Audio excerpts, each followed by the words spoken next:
All right, guys, we got something else to talk about today. Pretty big news. Of course, everybody's freaking out everywhere about Spider-Man leaving the Marvel Cinematic Universe. And there's a lot going on with this story, and I've yet to see one news outlet kind of put everything together. Everybody has little bits and pieces that they're throwing out there, but there's a lot of stuff going on involved in this. But here, let's talk about some of the basics as we get started here. Now, first, obviously, we have the fact that Spider-Man is leaving the Marvel Cinematic Universe. Sony and Marvel, Disney, effectively, could not come up with some sort of working plan in order to keep Spider-Man in the Marvel Cinematic Universe. And it all goes back to the original deal that was made between Sony and Marvel all these years ago. Let's see. If we can think back to what the original deal was that came with Marvel and Sony working things out together, what you had was this structure where Sony would put all the money in the production of the films, they would make all the films, and they would keep all the profits. But they own the characters, the rights to the characters to make movies for Spider-Man. Several years ago, they also had the merchandising rights, but they sold them back to Marvel because they weren't making a lot of money off the movies, and the tie-in stuff just wasn't working out. So Marvel bought back the rights to the merchandise in like 2011. So the last few movies that they had done, they didn't have the merchandising rights for, so whatever. So then Sony starts thinking about, hey, we're going to do new Spider-Man, we're going to do Venom, we're going to do some other stuff. They work out a deal with Marvel. Marvel comes to them and says, we really want Spider-Man in the MCU. And so they work out this deal where Sony actually pays Marvel 5% off the first dollar gross, I think is what it's called. So basically, when tickets are being sold at the box office and the money is coming into the studio, Marvel would get a cut of the money that was coming in, the gross coming in. So that means before they take out whatever deals they have set up for marketing, and before they cover the expenses of the film and all of that, it's not from the real profit that Sony takes home. It's from skimming off the top before they start doing all that other stuff. And so Marvel gets this little cut out of the box office that goes back to them. But in exchange, they get access to Kevin Feige. And Kevin Feige, of course, was the guy who produced all of the Marvel Cinematic Universe movies. And it was a big deal that they could basically get his ear, find out what was happening in the Marvel Universe, and then their stories become part of the Marvel Cinematic Universe. So they're able to tie Spider-Man back in, tie their movies in, but in exchange, they're still Sony properties, and Sony is still making the movies and keeping the profits off of this. Now, here's the other thing you have to keep in mind. When we're talking about profits on the movie, a lot of people look at the box office and say, look, Spider-Man Far From Home, it made $1 billion at the box office. So Sony has $1 billion, and they gave a cut of 5% of $1 billion to Marvel. And that's kind of true. I mean, there's a lot more creative accounting that goes on in this stuff, but more or less, yeah, they got 5% of that $1 billion for basically allowing Spider-Man, the movies from Sony, to have more of a feel of the Marvel Cinematic Universe and to talk about some of those characters, bringing Tony Stark and that kind of stuff. But Sony didn't make $1 billion profit. That $1 billion that you see that everybody throws around, that's the box office. Made $1 billion at the box office. Sony doesn't get $1 billion from the box office because the theaters get a cut, the distributors get a cut, and then Sony would get their cut. And then their cut, of course, has to get broken down into what goes into marketing and what goes into the production and what goes into paying people who have a cut. A lot of times producers get a percentage cut, and they get it off of the gross profits and not the net profits. So there's a lot of stuff. So Sony really, what it came down to on something like Far From Home, for every dollar they invested, they got about $1.45 back. So they made a profit, but the profit was nowhere near $1 billion. The profit that they actually kept was something like $280 million or something like that, which, I mean, yeah, that's a lot of money. It's not $1 billion. So keep that in mind. So what it sounds like was happening now, if we can get back over to some of the news, basically what Disney was saying, they were coming back and they were saying, we want to tie in even closer. And what we want to do is make a 50-50 split for production and profits on all of your Spider-Man franchise movies. So not just Spider-Man and Spider-Man Far From Home and Spider-Man Homecoming and whatever the next one's called, Spider-Man Homeless, I don't know, whatever they're going to call it. They also wanted to get involved with Venom, with maybe the Carnage. They're working on some Carnage thing, working on, what was the other, Black Cat and Silver Sable. All of these are projects that Sony was working to spin off of. There's a Kraven the Hunter series, there's a Morbius movie series that they're going to be working on. So all of these things coming out of Spider-Man, Marvel basically said, we want to go 50-50. We'll split the production costs and then split the profits. And Sony said no. They basically said, we don't want you taking that much control and taking that much of the profit back out of it. Because you also have to remember that Sony paid for the rights to make the Spider-Man movies in the first place. So the 50-50 split for production and profits is not that great of a split. On top of that, when we talk about Kevin Feige being involved in these movies, Kevin Feige, he actually had a small hand in working on some of the stuff like Venom. Basically, very early on in production, came to them in stuff like Far From Home. He was a pretty big into production with that. But with all these other movies, Kevin Feige's not going to be available to work on these films. So Marvel, wanting to do this 50-50 split, basically said, but you can't have Kevin Feige come in and do production stuff like he did on Far From Home and Homecoming, because he's working on the next batch of Marvel movies, and he's working on the stuff for the Disney Plus streaming service that's going to be exclusive to that, and he's working on something else. There's some other project, whatever. And Sony is looking at the deal. They don't have the rights to TV. So when it comes to something like Disney's streaming service, does that count as television? Does that mean that the rights over television, making a TV series, that technically would still fall back to Disney? Would they be able to do that on their streaming service? So are they, in a sense, going to double dip between the movies and then making a TV series? Are they going to try to make the movies a tie-in to something that's going to be exclusive to their Disney Plus streaming service, and Sony's not going to see any of that? So there were a lot of other issues involved that were just more than, you give us money and we'll take money. You know, there's a lot more to it than just, you know, we want these profits, we want you to share these profits, we want to take these profits, you know, and help you to make the movies. Because Sony, all they have are the movies. They don't have the merchandising, they don't have TV, they don't have the comics, they don't have anything else. And granted, the comic industry is almost dead. The toy industry is dying. There's not a lot of money in those anymore. But movies and TV, video games, that's where it's at as far as entertainment dollars in Hollywood. And Sony gets the movie. Anything else is going to Marvel. So Sony just doesn't want a deal. They don't get Kevin Feige. They lose half the profits because they're losing half the production, but then they may be backdooring something else that Disney is going to be doing on their streaming service or you know, wherever, that they're not getting a cut of. And word is they're already not too terribly happy about seeing Marvel making the comics that tied into the movie and not getting, you know, any part of that.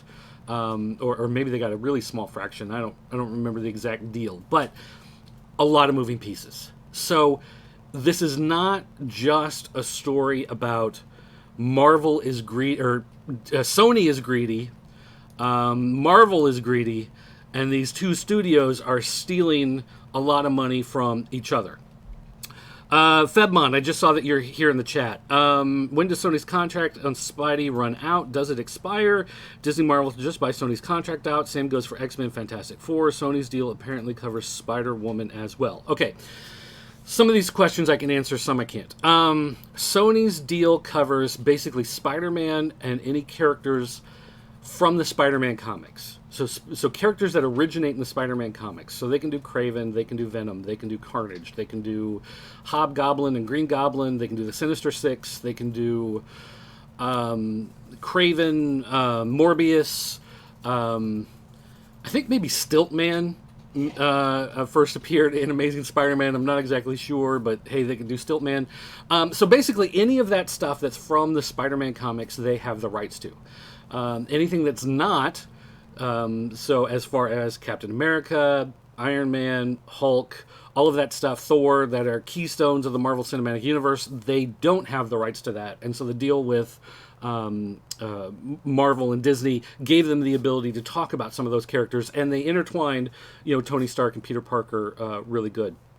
As far as when the contract runs out, I believe it's a situation where they paid a certain amount for the rights, and they pay an ongoing licensing agreement. They had to pay a lot of money up front, and then they give a little trickle back for all the stuff they do. But as long as they produce items within a certain time frame, they continue to keep those rights. They don't lose the rights. So they don't expire at a particular date. They expire after a certain amount of time when Sony doesn't develop anything. This is the reason why the Fantastic Four movie. Marvel sold the rights to Fantastic Four a long time ago. There was a movie that was made in the 90s by Roger Corman, very low budget. You can find bootlegs of it at comic conventions. I'm sure you can find it online. They did a documentary about it you can find on Netflix or Amazon Prime. And basically, that movie was made on a very small budget and was completed, put in the can, and sat on a shelf and was never officially released. And the reason for that was they were whoever had the rights at the time, and I forget who it was it Orion? I think it was Orion Pictures had it at the time. Whoever had it at the time, they were going to lose the rights because they hadn't done anything. So time was running out. They had to get something made so that they could continue the rights. It would automatically renew. So they just made a movie for $1 million, whatever, with Roger Corman, very cheap. They made it very quick. They put it on the shelf and they never released it, but the fact that they produced it meant that they got to hold on to the rights. It renewed the deal. So basically that's the deal that Sony has. Anything from the Spider-Man comics, as long as they're producing something, they get to hold on to it until a set period of time. And it may be 5 years or 8 years or something like that. So that's part of the reason why they did the Spider-Man movies with Sam Raimi. He had a script for a fourth one. It was pretty bad. They had James Cameron came in to try to write one. They didn't like it. They couldn't really find anything. So then they just relaunched the new ones with Andrew Garfield. And they tried to make it... they did a fairly decent job with them. They weren't the greatest, but they weren't terrible. Definitely better than Spider-Man 3, and I'll fight anybody who says Spider-Man 3 was good. But that's part of the reason why they did that, because they needed to start producing something. They couldn't find a script they like on the other ones. Time was running out. The deals weren't going to work with Raimi, with Cameron, with anyone else doing Spider-Man. So they basically had to find somebody who was passionate, wanted to make something, and they started with a whole new series from there. So as long as something's in the pipe. So making Venom basically allowed them to reassert their own corner of the universe that was separate from what was going on with Marvel Cinematic, because the Marvel Cinematic just covered the Spider-Man movies themselves. And Venom did okay. a lot of people liked it. It did fairly good. It made some money. So, not a lot of money, but it made some money, and it showed them that it was possible to be profitable. Now, we talked about Spider-Man Far From Home. Sony got like $1.45 from every dollar they actually invested once you cut out all the other taxes and fees and marketing and production costs and whatever. Venom only made like $1.10 or $1.12, something like that. It's not a huge amount. Deadline, which is a website that covers movie news and stuff, Deadline actually did a pretty good look at some of the profit breakdowns of these movies, and they did them years ago. These aren't something that they were doing just now, but you can find them if you do a search. So Sony gets to keep the rights to keep doing Spider-Man movies. Tom Holland is actually under contract to Sony, not to Marvel, so they can do more Spider-Man movies with Spider-Man and Ned and Betty and all of those guys. But I guess they just can't mention Tony Stark anymore. They can't have Happy Hogan in there anymore, or they're going to have to do some sort of shady thing where maybe Jon Favreau will appear as Aunt May's boyfriend in shadow, in silhouette. Like they'll do something where they're in like a dark room, but there's a lighted doorway, and she's standing there talking to him, and he'll come in and say some words to her and walk away, and he'll just be credited as Aunt May's boyfriend. And not Happy Hogan. They won't use the name of the character necessarily. They can do some tricky stuff like that. They can say, well, all the stuff that happened with those other guys downtown, or someone can create a new tech company, and they can just say, well, we compete with all of the big guys like Wayne Tech and whatever the Stark guy does and whatever. They can throw the name in there like that, but they can't use like logos. They can't set anything in the location, whatever. So they can make their own versions of some of those things without really using them. But as far as stuff like J. Jonah Jameson, of course, the Daily Bugle, all of that stuff still retains as part of Sony's deal with making those movies. So they're still going to feel like Spider-Man movies, and they're still going to be part of the whole, Spider-Man riff with these movies. But it does mean that Venom is not going to be part of Marvel Cinematic, and it never was as part of the original deal. But this breaking down means it's less likely that stuff is going to be enveloped back in. But hey, we can still get Carnage movies. Punisher's tricky because he did first appear in the Spider-Man books, but then he went solo, and I don't know exactly where that deal, because again, Sony's deal covers movies and not TV. So I'm not sure how that breaks down. And then, again, there can be lawsuits, there can be arguments, there can be all kinds of stuff. So now, Disney Marvel is just buy Sony's contract out. Same goes for X-Men and Fantastic Four. The problem is Sony doesn't want to sell them. So if Marvel comes up and says, hey, we want to buy these back, sell them to us, they're going to go, fine, give us $400 billion. And so, and Marvel's going to go, that's crazy. We're not going to give you $400 billion for these things. And Sony's going to go, well, we don't want to sell. So you give us $400 billion, you can have them. If you don't give us $400 billion, then you can't have them. And Marvel's just going to go like, well, we don't really have that money laying around, and we don't want to give that to you. And that seems crazy. And they're just going to go, well, then I guess we don't have a deal. And that'll just be the end of that. So, again, it is tricky, but a lot of it breaks down to a lot more than just Sony is greedy, evil, and they want to keep everything for themselves. And look, they made $1 billion, but they only paid $50 million to Marvel for what they got, and they should be willing to share those profits more. It's a lot more intricate and a lot more detailed than that. So it's not something that's a quick. It's not a quick fix. You can't just say, well, hey, do this, and it's taken care of. It's not going to be that easy. So, a lot of moving parts. There's still hope. It looks like from the comments that Sony has put out, they said that, Kevin Feige had a role in stuff like Venom early on in production, even though he wasn't given a producer credit because it was a small thing early on, but he helped give ideas and kind of send it in the right direction. They wanted him to continue to be part of the deal, apparently, and Disney was just like, he's got too much stuff going on for us. You can't have him. We'll do some other stuff. We'll whatever. And Sony just wasn't interested, because if they can't have that mastermind, then the deal doesn't work out for them as well. So it's and this is something that's not going to be cleared up for several movies. So if they make another Spider-Man film and it makes $800 million, okay, cool. They make a second Venom film and it makes $500 million, no problem. If they make the Silver Sable Black Cat movie and it makes $600 million, great. But if each of those movies only makes $150 million to $200 million, then you're going to see Sony going, okay, well, we just can't make a profit off this stuff.